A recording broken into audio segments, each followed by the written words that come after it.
Hey everyone, today I'm going to show you how to connect Google Analytics to Gumroad. Without any further ado, let's get started. First, open your web browser and navigate to gumroad.com. Once the page loads, go ahead and log into your account using your credentials. This will take you directly to your Gumroad dashboard where you can manage all your products and settings. Now look at the bottom left corner of your screen, you'll see your profile icon there. Click on it to reveal a menu with several options. From this menu, select Settings. This will open up your account settings page where you can configure various aspects of your Gumroad store, including integrations with third-party tools. Once you're in the settings area, direct your attention to the top menu. You'll notice several tabs available for different settings categories. Click on Third-Party Analytics.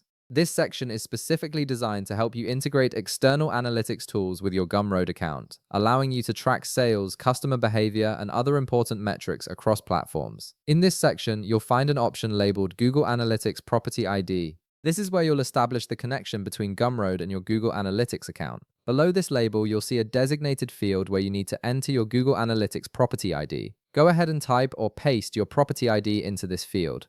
Make sure you enter it correctly, as any errors will prevent the integration from working properly. After you've entered your Google Analytics Property ID, it's time to save your changes. Look at the upper right corner of the page where you'll find a button that says Update Settings. Click this button to apply your new analytics configuration. This action will save your Google Analytics Property ID and activate the connection between the two platforms, allowing Gumroad to start sending data to your Google Analytics account. And that's it. You've successfully connected Google Analytics to your Gumroad account, which means you can now track your store's performance using Google's powerful analytics tools. If this video helped you out, be sure to leave a like, subscribe, and I'll see you in the next one.